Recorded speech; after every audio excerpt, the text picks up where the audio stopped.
Hello, hello, hello. How are you? Is everyone good? I just want to know how my mic sounds. So, I'm looking for someone to tell me if oh, all right. They said my mic sounds nice, and that means I can keep going. Hello, hello, hello to my team. Mr. Sandeep, he's back here with me. I don't know if he fixed my screen or not. If you did, thank you. I'm not sure if Miss Haley is here yet, but she will be. Miss Mills is here. Hello, hello, hello. Hello, Star Wars girl. That's our intern. I see Miss Beth. And you know what? As I see you, I'm going to greet you. But in the meantime, I just want to say hello to some of the students. Lily May, how are you? I haven't seen you in a while. Welcome, welcome back to class and congratulations. I understand you got your certification. Woohoo! They tell me, my people tell me, they keep me informed because I want to know. Also, I want to say DC Kicks, hello.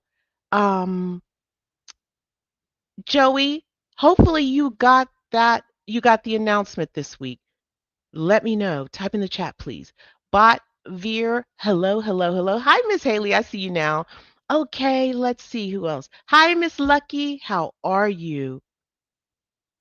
And I saw some more people that came in earlier, and I just want to kind of scroll up. So please give me a moment. Dimitar, and I may have said your name wrong, but I know how to say your last name, Dimitrovsky. I believe, I believe. Okay. All right. So as you respond in the chat, I'm going to try and say hello. Hello, C Primo or Primo, Casey. Hello, hello, hello. Okay. All right, so we're at week 10. Welcome to week 10. This week, we're going to talk about integumentary, CPT integumentary coding. And you know what? Our goal and purpose is not to instruct. We just kind of want to, you know, hold you accountable. We want to be more accessible. We want to review what you should already know. We want to give you tips on how to navigate your course. And of course, we want to point out key CPT guidelines. So the announcements are pretty much the same this week as last week, so I'm not going to read them. And if you are new, this is your first time here, and you want to know, hey, how do I get started?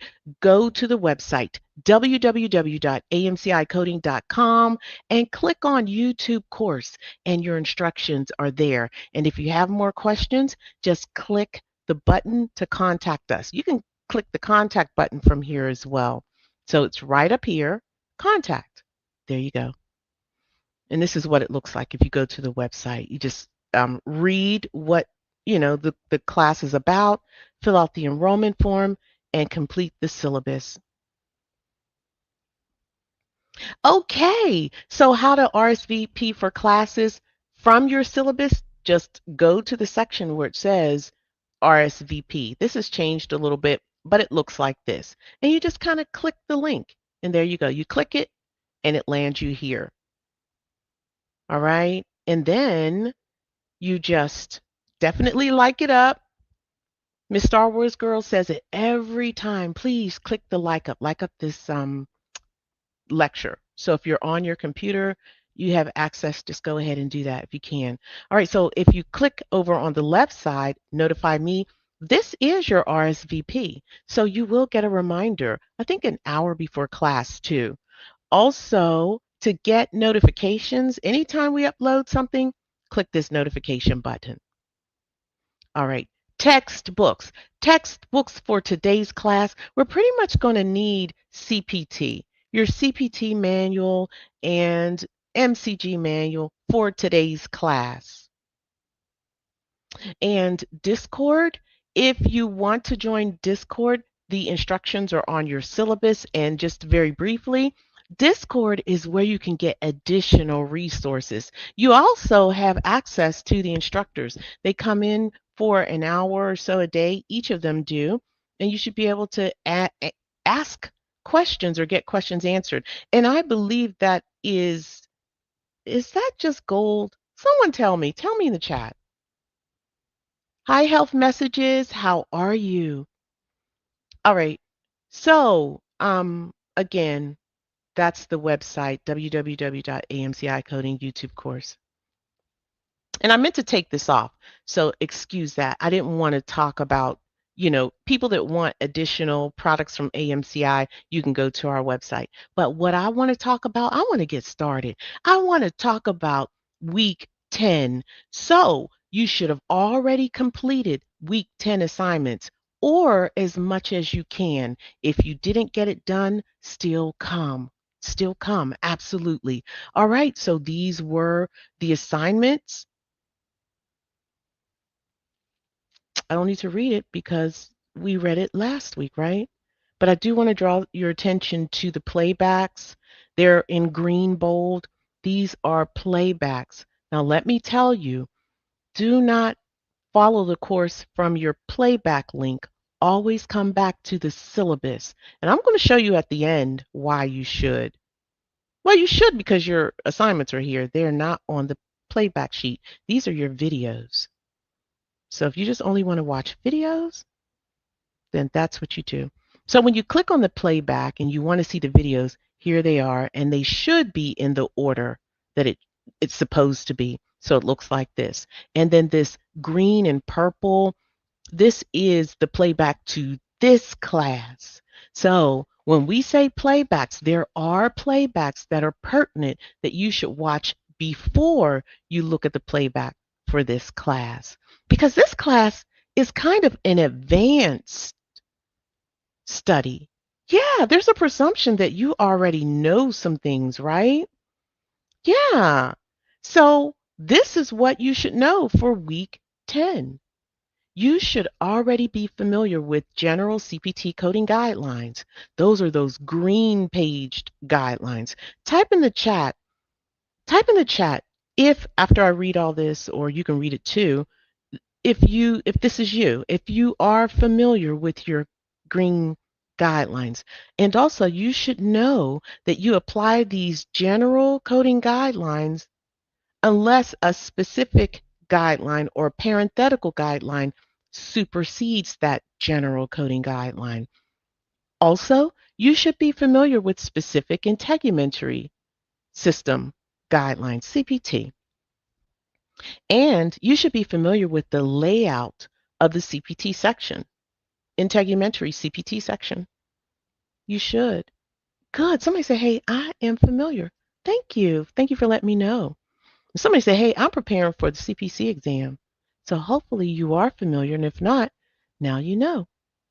All right. So somebody's telling me their name, and I am not going to remember that name. I tell you, I might remember it today, but next week, you might have to tell me every week. So I do apologize. Hi, Brenda. How are you? Okay. Somebody said they struggle with Integ. You know what? I think you're going to have some aha moments today. Hi, Valerie. Okay, so I'm going to test your knowledge and we're going to talk about, these are just true and false questions and let me know what your answer is. True or false, and this is about the integumentary system. In terms of guidelines of the following, general, specific, and parenthetical guidelines, the parenthetical guideline has the highest priority. True or false? What say you?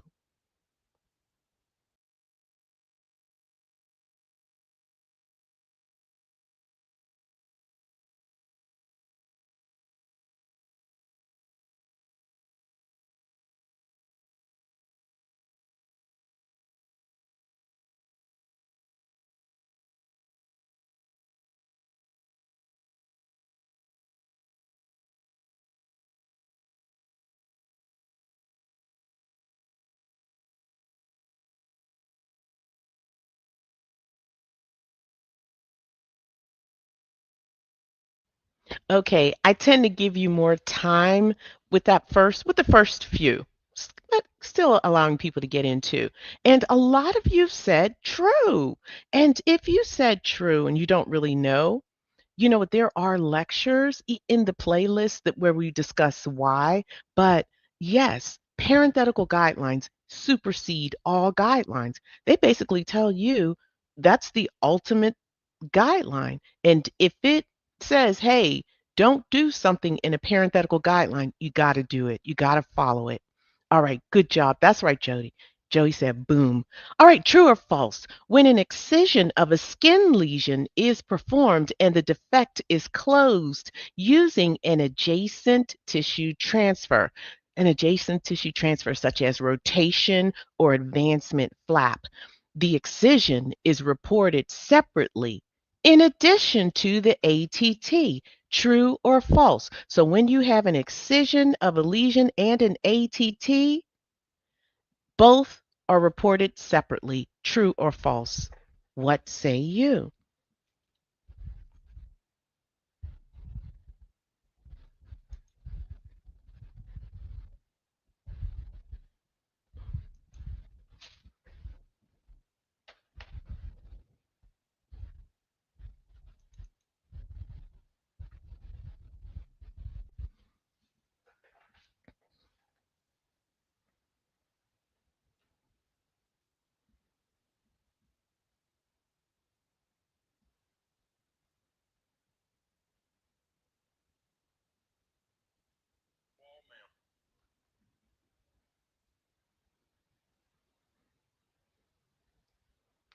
Okay. Okay. And the answer is false. Absolutely. You know what? When you get your MCG, or if you have your MCG, you can go right to adjacent tissue transfers, and it says that the excisions, all excisions are bundled into the ATT. So you don't have to code for the excision. All right. True or false? If a malignant skin lesion is excised and the wound is closed using a layered or intermediate closure, both the excision code and the intermediate repair may be reported separately. True or false? What say you?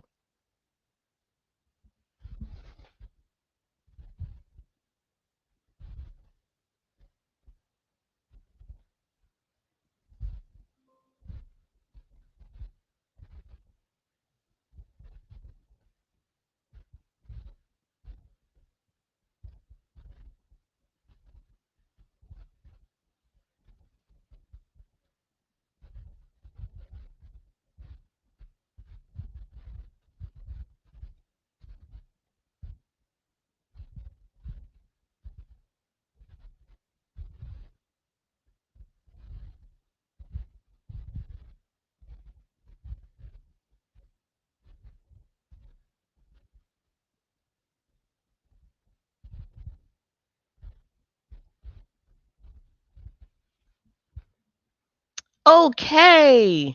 I have to find. Yeah, someone said they didn't memorize them. It's okay. You don't have to memorize them. You just need to know that there is a guideline and then you can go look for it. Yeah, so feel free. All right, so the answer is true. Yes, you can code a lesion, the removal or excision of that lesion, as well as an intermediate closure. All right, coders, go ahead and type in the chat which type of closure is bundled. Go ahead. And while you do that, I got another question for you. This is true or false. The following CPT procedures are all considered repairs: simple repair, intermediate repair, complex repair, adjacent tissue transfer, autograft skin replacement surgery. That's right. That's right. So my last question was, what's bundled? What is bundled into the excision? Simple closures, simple repairs. Outstanding. All right. So true or false? The following CPT procedures are considered repairs. All of them. True or false? And then think about it. What is a repair? And then you might say, well, I don't know. Okay. What is the objective of a repair?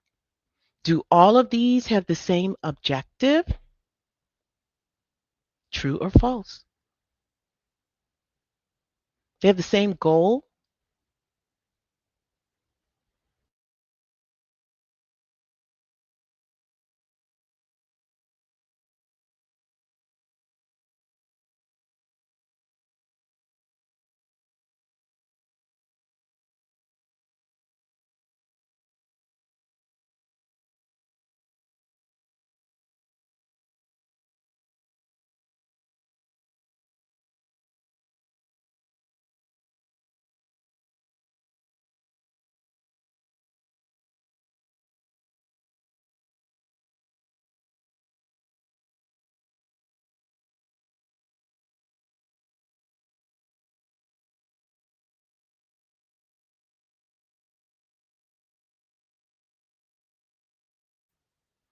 All right. Yeah, the chat is on fire. I'm giving you a little time, okay?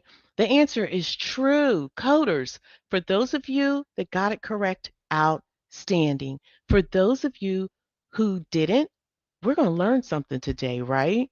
Yeah, this is how I processed it and it finally stuck. All of these have the same objective. The objective is to repair the skin.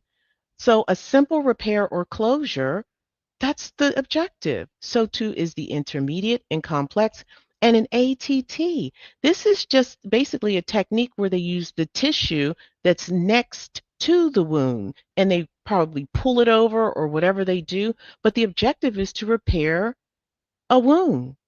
And an autograft, that's to repair. Often they use those for burns or some kind of deep tissue um, um, defect.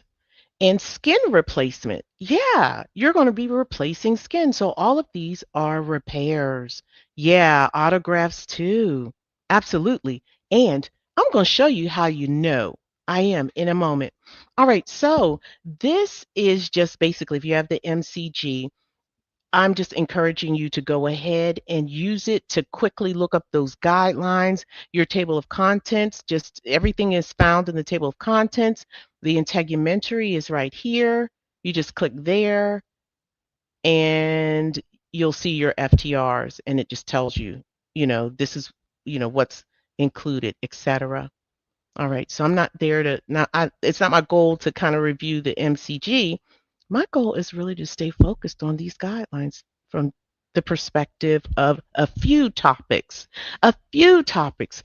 All right, so I do like to give you all some gems. And someone said earlier, "Hey, I can't. I didn't. I haven't remembered everything." And again, you do not.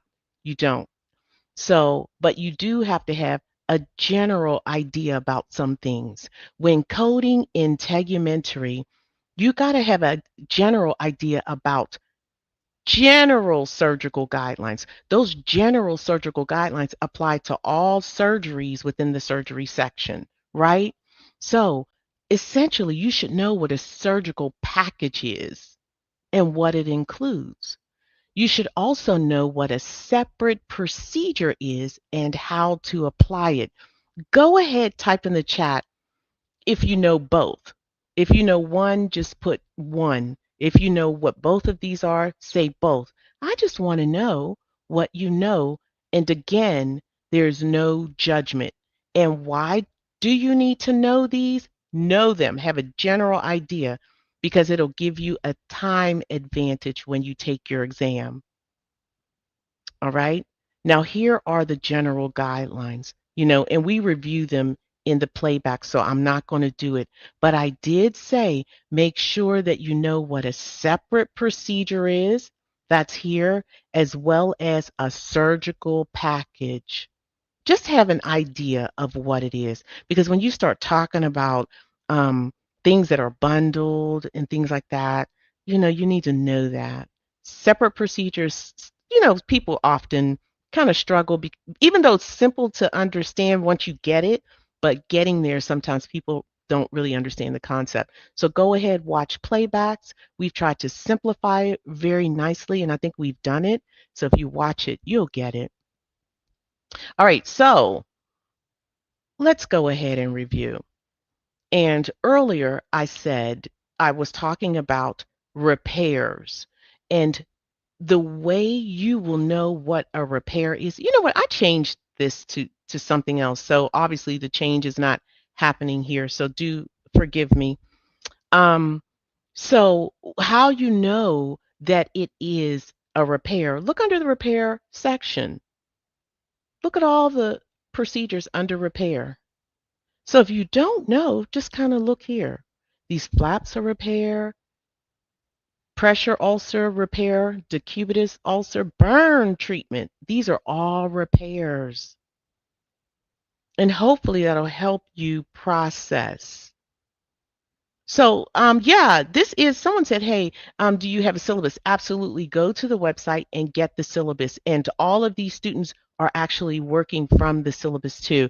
I'm just here to kind of hold you accountable. And this is indeed a self-study course. So that is a fantastic question. All right.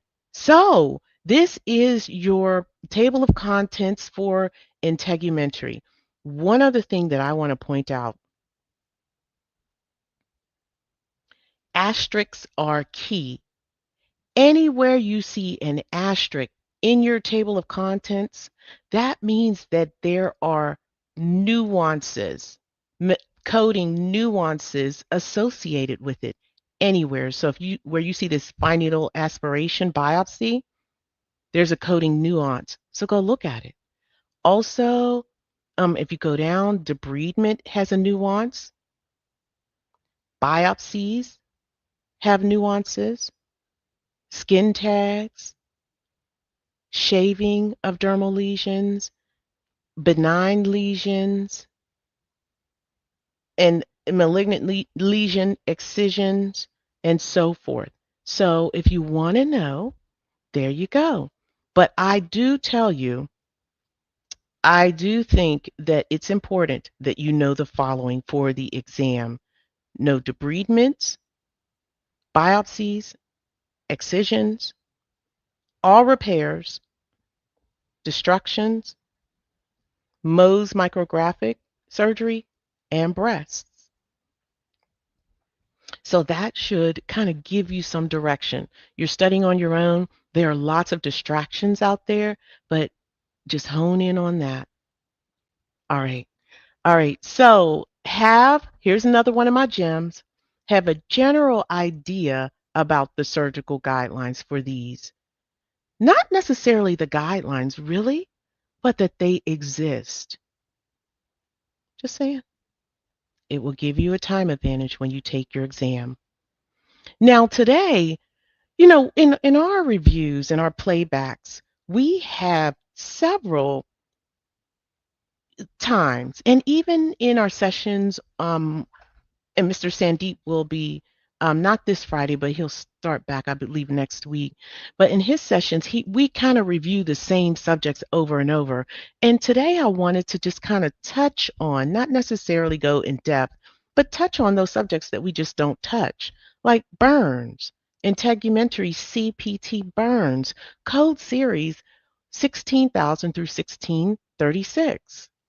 We just don't because it's not really test it that much. You may see it definitely, but we're going to talk about it today, not in detail. Just want to bring it to your attention.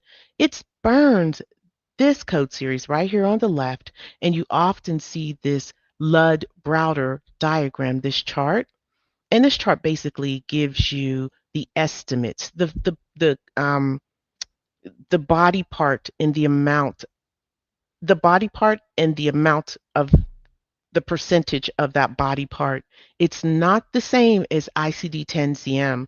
So if your scenario indicates that percentage, it will also help you determine the correct code. So here are your percentages as well as the codes.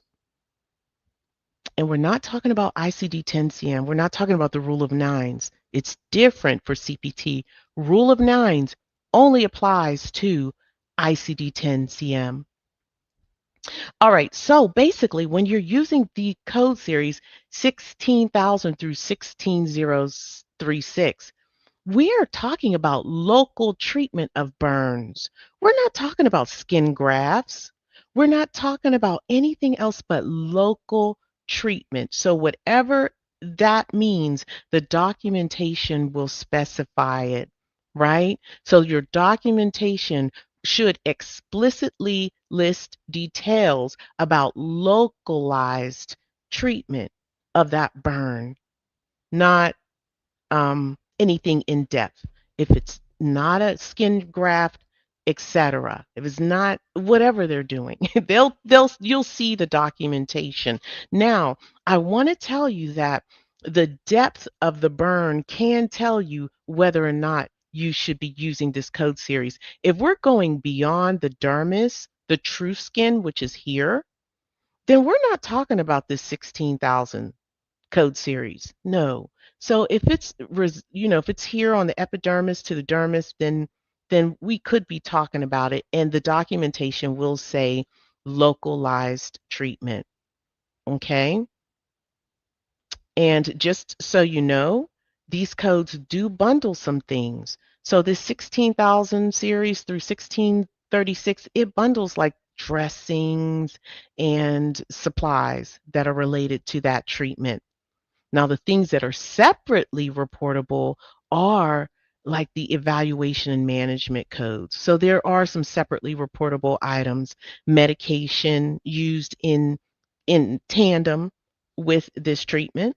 Okay, but that documentation has got to say it's distinct and separately identifiable or separate identifiable treatment. And if that's the case, then you can probably use modifier 25. All right, so this is not necessarily a scenario. We're going to walk together. So here's a case file. This patient presents to the ED with second-degree burns to the anterior chest and abdomen caused by a kitchen grease fire. The physician performs local burn treatment, including of the debridement, cleansing, debridement of loose tissue, and application of sterile dressings to approximately 12% of the body surface area. The Lund-Browder chart is used to calculate the body surface area. So basically, this case was generated by AI. So instead of them saying what is your inventory, they say extracted data points. Okay. So they extracted the following data points. The diagnosis was second-degree burn. Procedure is local treatment. Metric 12% body surface, and the tool was the Lund-Browder chart. So they went all in. Also, too, if it's third-degree burn, it's probably beyond the dermis. So anytime you see that, you might want to look again. You might not be using this code series. But the applicable guideline, and these actually come from the MCG manual, burn repair codes are dictated strictly by burn depth and the percentage of body surface area treated. Okay, and so this is how they rule out. This is the matrix that AI used to rule it out. So essentially, it's 12% body surface area, and you use 16025 to code, and that's it. It is straightforward. So that's probably why we never talk about it. But I did bring it to the fore because it is a repair. You're repairing a wound, right? All right. So if you have any questions, go ahead in the chat.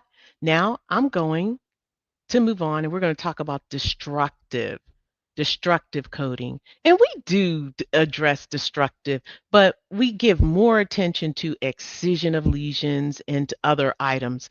So let's go ahead and take a look at coding destructions. So when I say destructions, class, what type of procedures do you think about? Destruction. Let's say the documentation says we are destroying a lesion. How, what type of procedure do you think falls under destroying or destruction? I'm going to give you a moment or two to type in the chat.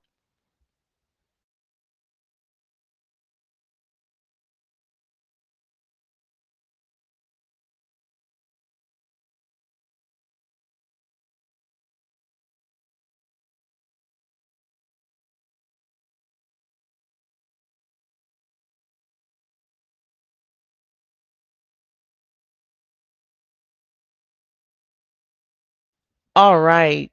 Indeed, indeed. We're getting some response in the chat. Someone said laser treatment. Someone said cryo. Cryo is freezing the wound. Somebody, and this is definitely it, electrosurgery. So these aren't traditional, right? We're not cutting it. We're using some type of device to destroy the lesion. So electrosurgery, cryosurgery, laser surgery, and chemical are all examples of destruction procedures. And these are major key words. All right. So there's a 3 variable algorithm that AI says you use. So basically you got to figure out what did they use. Then you have to determine the lesion severity and the amount. So it's very simple. I really like variable 1 and 3. Once if you get these variable 1 and 3, you got it. You can code it. All right. So there's a diagnostic spectrum. So they do classify these codes based on the pathology of the lesion. So if it's benign, make sure you're coding under the benign section. If it's pre-malignant, make sure you're coding under the pre-malignant section. And if it's malignant, make sure that you are as well. All right. So that is to me the key to having accurate coding of that section. So when you're taking your exam, that's something you want to keep in your head. What is the pathology of the lesion and make sure you're in the right section.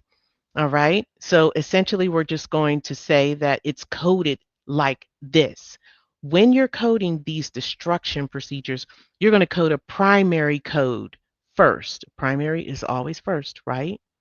Then any additional lesions will use the add-on code, and then you will multiply. If there are more additional lesions, you're going to use the add-on code times that number of lesions. Now, that might make sense to some people. Some people might get that right away. So I'm going to use the primary code, then the add-on code, and any additional primary code you're only going to use once for one primary procedure, one primary lesion. We'll get that primary code for one. Any additional lesions will be using the add-on code. And if it's multiple additional units, then you'll need to say times that number. Some people get that and some people don't. But you got to pay close attention to the descriptor each, right? I'm going to show you in a moment.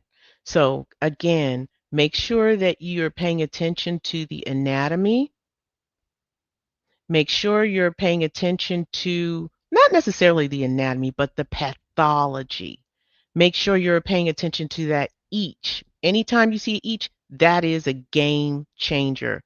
Each uses the add-on code. All right. So this is an example of your primary or your first lesion. And then this is an example of any additional lesion.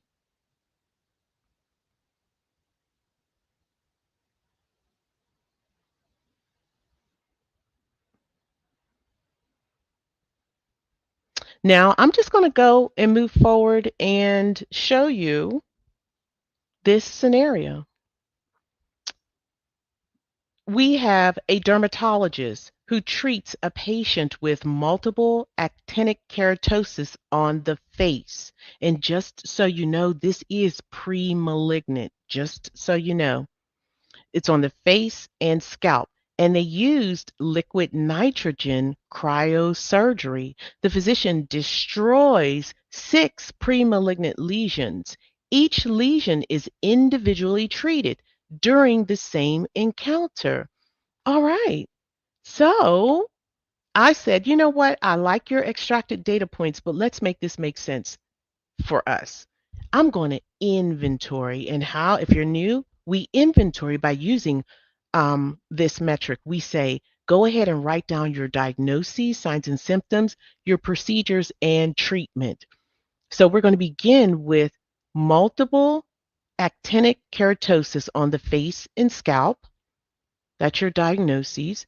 Then cryosurgery took place. Destroys. I always, when I see a major keyword, I know I'm going to be looking under destruction. Then 6 pre-malignant lesions, and they were individually treated. And applicable guideline, right down here, the code descriptor, each mandates coding for every individual lesion treated. So this is how it makes sense to me. I went to the code series. I looked under destruction And I paid attention to how it's classified. We have destruction of benign or pre-malignant lesions. We have destruction of malignant lesions, any method. So I'm looking at our code series 17000. Yes, this is pre-malignant, so this is where we should be. My first code will use 17000, but my subsequent, any additional code will need this, or lesions will need this add-on code. This is an add-on code.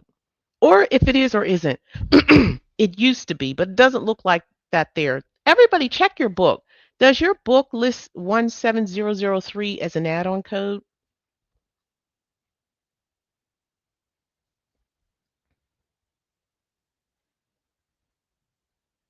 That might have changed. And if it is an add-on code or isn't, it doesn't matter. We still have to apply the same principle. Somebody said yes, everybody's saying yes. So I'm glad that I checked. So this is an add-on code. And even though it's an add-on code, you have to follow the guidance. And the guidance is saying, hey, your second through 14 lesions each. So this code doesn't bundle up to 14 lesions. No, that each means that you have to use this, you have to code each separately. So if you have to code each separately, it's not bundled. I'm going to let that marinate.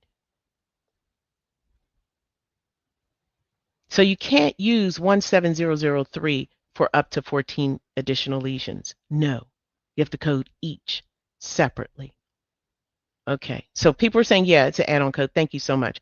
So this is how we're going to code that scenario. We're going to code the first base using 17000. Then there are 5 add-ons, right? So we're going to code 17003 because there are 5 additional lesions for a total of 6. So this 17003 will be times 5. So the first will be 1, 5 add-ons is 6. And this is how it would be coded right here where you see the green check. 17000, 17003 times 5. All right, talk to me in the chat. Let me know, do you understand? And that is what you need to remember, because if you're going fast on the exam, you are going to go ahead and just maybe bundle that if you're not paying attention. So my recommendation is to box that game changer each and maybe make yourself a little note. Code each lesion. They are not bundled. Good. Someone said they got it. That's what I'm talking about. That is exactly what I'm talking about. All right, now we're going to move on and we're going to talk about Mohs micrographic surgery. And yeah, we do talk about Mohs a lot, but I think it has a nuance just like destruction. So let's do it. All right, so Mohs micrographic surgery is found within code series 17311 through 17315. All right. And essentially, there are 5 steps or 5 items that you should know.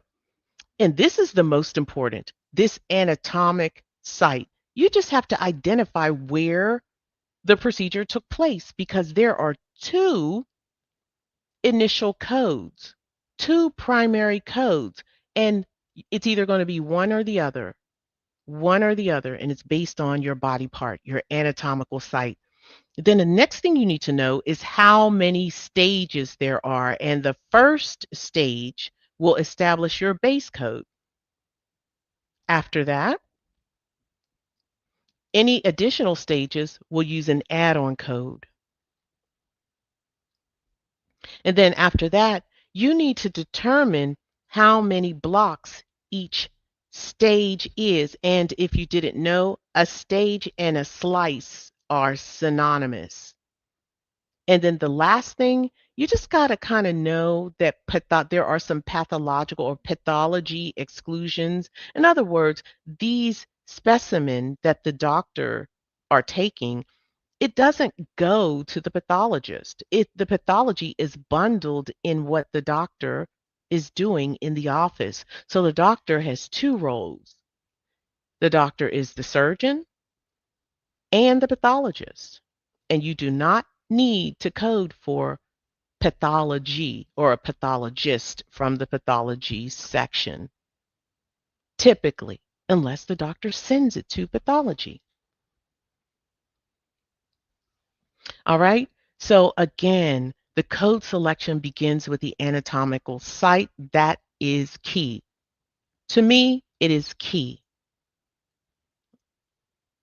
And always remember that every slice or stage bundles 5 blocks.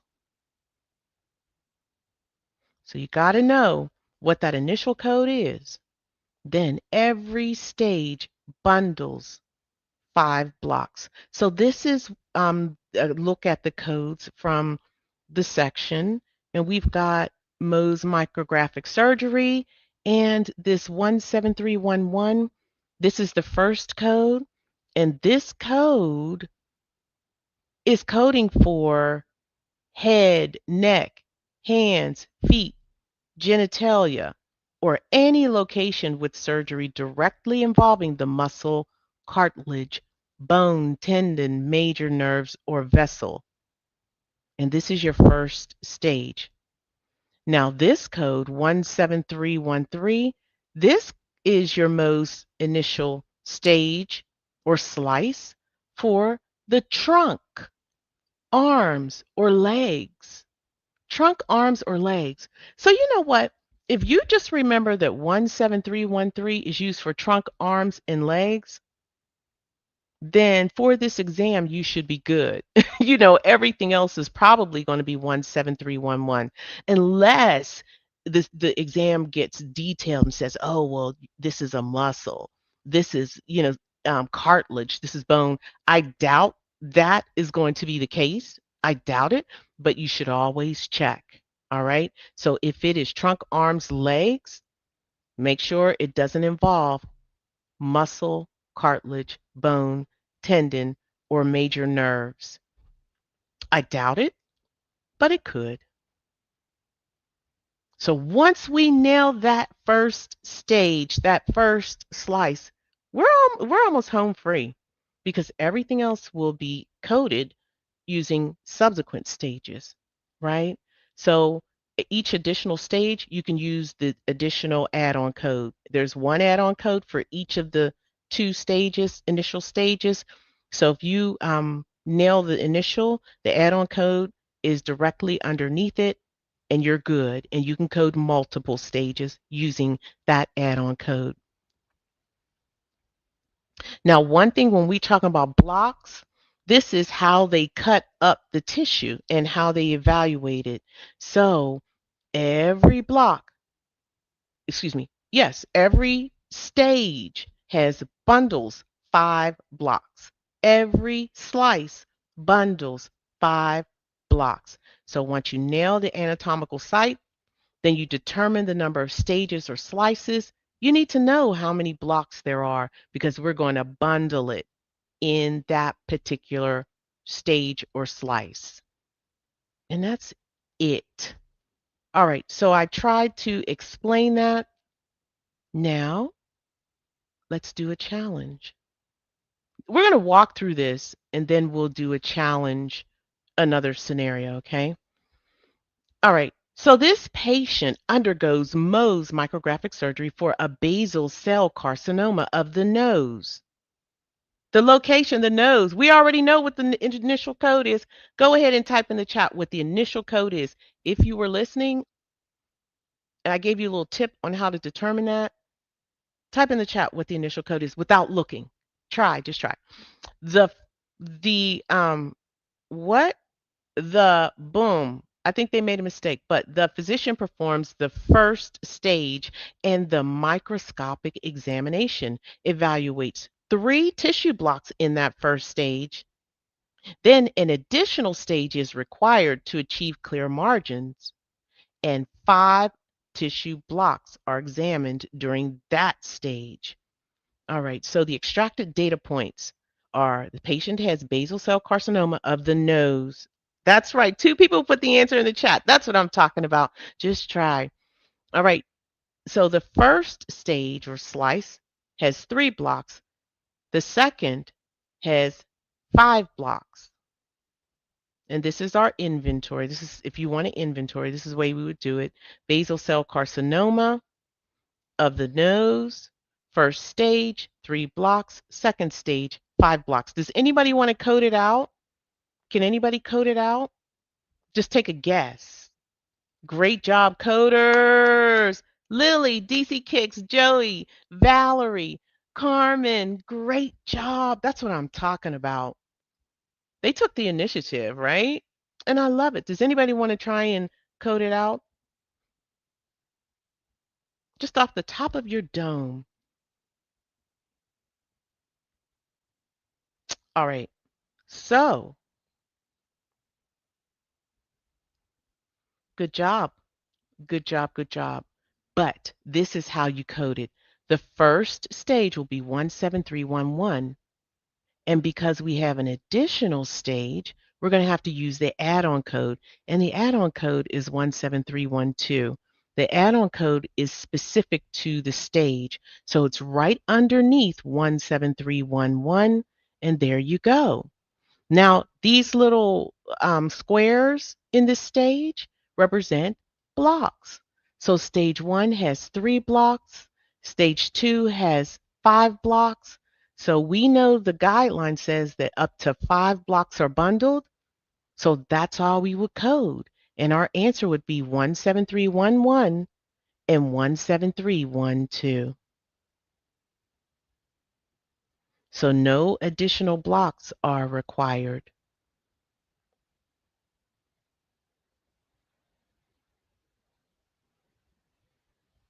All right, so now I need to know, did you understand that? Someone said they looked. It's okay. No spamming the chat, please. We can see you. Okay. We can see you. There are more instructors here than you know. So we see you. And someone, if I can't answer you live, someone will answer you directly. And if you didn't get your question answered, always use the survey. Okay. The survey will, you know, I will read those surveys. Okay. Thank you. All right. All right. All right. Good job, everyone. Here's a scenario now. This is probably going to be one of the, no, we have a couple more. The procedure is completed without complications of the following, which best describes the encounter. A, 17311, 17312, B, 17311, 17312 times 2, C, 17313, 17314, 17315, D, 17311, 17312, 17315.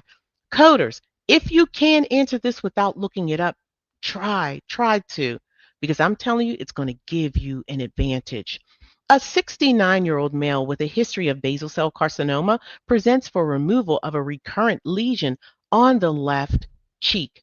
The surgeon performs Mohs micrographic surgery, including the removal of the first stage with 2 tissue blocks and a second stage with 7 tissue blocks, all interpreted by the same physician, acting as both the surgeon and pathologist. Okay, coders, what say you? And I'm glad someone took the initiative. They just answered it. That's what I'm talking about. That's what I'm talking about. Keep going.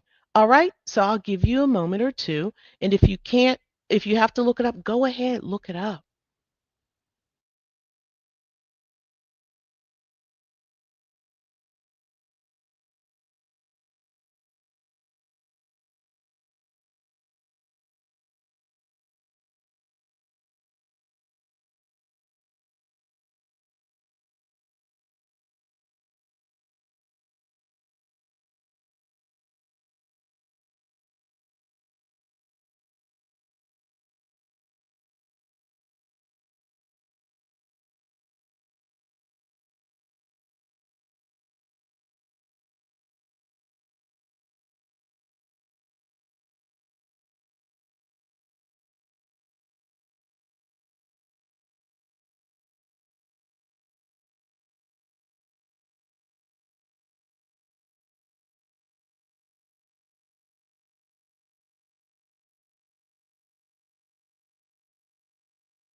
Okay, coders. Good. I love it. A lot of people are answering, and I'm glad you took the initiative. And I'm glad a lot of you said you understood. All right, good job. So here are my inventory. This patient has a history of basal cell carcinoma, and it's a recurrent lesion of the left cheek. And if this is your first time here, I'm just documenting in the order it's presented. So recurrent history of the left cheek, recurrent lesion, okay? The patient had Mohs surgery. So whenever they say Mohs, my head is going to the Mohs section, and they're going to be carrying out this slicing in stages of this lesion until it's no longer there. So the first stage had 2 blocks. The second had 7 blocks, right? So what I'm doing is I'm like, okay, I need to process guidelines. I am going to go look up the codes because I'm not quite sure what's bundled and what isn't. So it is written in the code description that the first stage is up to 5 tissue blocks. So you don't really have to remember that 5 tissue blocks are bundled into the stages, but we do have 17311 and we have 17313. And remember, I said 17313, it involves the trunk, arms, and legs. And if you can use this code as long as it doesn't involve muscles, cartilage, bone, tendon, and major nerve. And there's no mention of that in the documentation. So this 17313 has got to go because our procedure is on the patient's left cheek. And left cheek falls under head, neck, hands. Well, under it's in the head, okay? So we're going to use code 17311 and we're going to eliminate what is unnecessary. So C, gotta go. You gotta go. And remember, only one first slice. You only use one this first slice code, you only use coded once, and all others will be coded using the add-on code. All right. So we're going to use 17311 that's found at A, B, and D. Now, let's go to our list. The first stage has 2 blocks. So if it has 2 blocks, we're going to let it go because it's bundled. The second stage has 7 blocks. So if it has 7 blocks, we're going to go ahead and bundle the 5, and there will be 2 remaining. So if there are 2 remaining blocks, we have to use the blocks code for any remaining blocks. And the only one that's coding for the blocks is 17315. These are your blocks. Okay.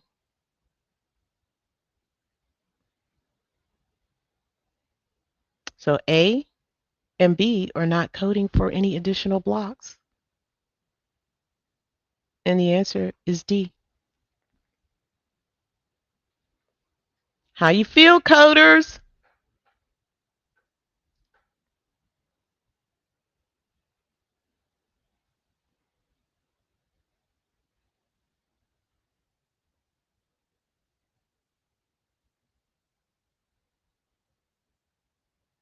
And you know what? I was going to keep going because I had more to discuss, but I think this is a good place to stop. And I'm going to do an independent, another lecture where you can see more of these scenarios. And also, when Mr. Sandeep returns, you can go ahead and attend his sessions, and he talks about and walks out these scenarios in a way where it's more instructional. Mine really isn't. It's not instructional. So essentially, I planned on talking about burns, destruction, Mohs, and I was going to talk about breast biopsies and mastectomies just really quickly, but we just don't have time. So I'm going to go ahead and Let me see. I'm going to take this off. No, I'm just going to go. All right, and we're going to close out.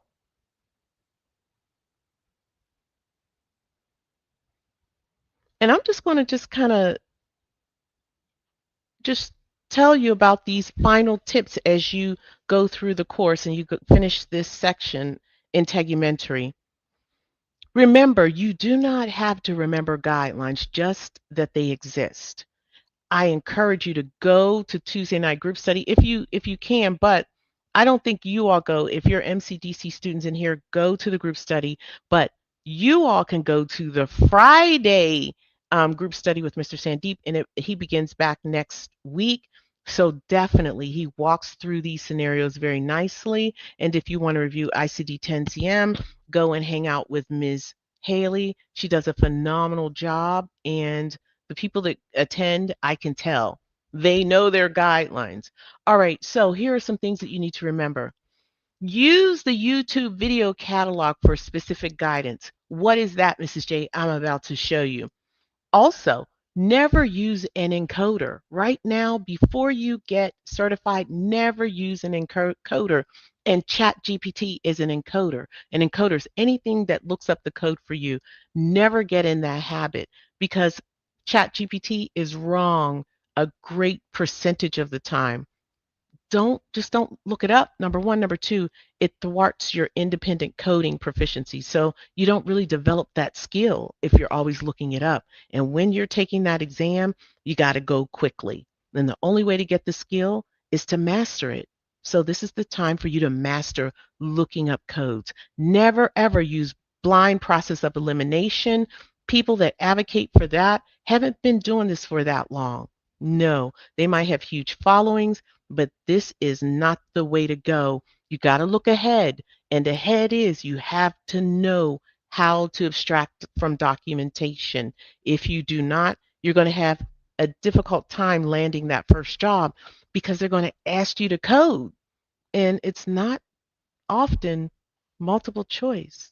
You got to know how to do it. All right. If there's a discrepancy where your 2026 manual says something that's different than in that video, always follow your 2026 guidelines. It's going to take precedence. All right. And if you purchase Practicode, make sure you take Practicode after you've passed your medical coding exam because that medical coding exam is nothing like that Practicode and it could be a little distracting. All right. So, very quickly, if you learn something, that's priceless. And I'm proud of you. I think we had some aha moments today. We did. Now, for next class, make sure that you complete everything on your syllabus for week 11. We're going to talk about musculoskeletal system and respiratory system. If you have your LMS, if you're a gold YouTube course student, follow your LMS in order. Everything is there for you. And this is new for you all. We have the AMCI CPT procedures video catalog. And these are YouTube videos and they were AI generated, but we provided the material to AI to have them talk about certain things. And these are all guidelines. So essentially you can click on Integumentary and you can see, I made a little video. This is what it looks like. It looks like this. Now, um, these I gotta tell you, only 3 are open if you don't have a membership. You have to have at least you have to be a bronze member to see them all. But the majority, you have to, be a bronze member. And they break down each one. This is how you code destruction and only destruction. This is how you code Mohs surgery, biopsies, breasts. People are saying these are really good. And I agree, they are great. So you have to be at least, at minimum, a bronze to see them all. But if you don't have the membership, you can see something from every section. Okay. So we didn't leave you out there like that. All right. So final tips This class is not for instruction, even though I do a lot of it, but augmentation. Remember, you don't have to remember the guidelines, just that they exist. Make sure you attend the Friday CPT guideline class with Mr. Sandeep. Use Quizlet to study. Don't use an encoder. Never use blind process. And there you go. It's the same thing that I just said. So, the team have put the survey in the chat. Please let me know what you thought. Did you learn something? And if you need something, at least it's going to show you what you need. And if you need more instruction, make sure you're watching the playbacks. And also, you can now look at the video catalog. It's really good. And it's still in beta mode because it's brand new.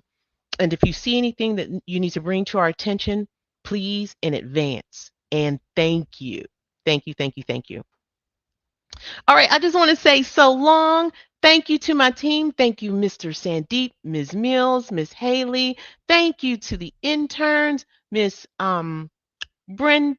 I'm going to say Brenda. Brenda, I think you're an intern. Miss Beth. Thank you, Miss Beth. Star Wars girl, you all are amazing. And yes, I love you all too. Keep going. You got this. You got it. You got it. You can do it.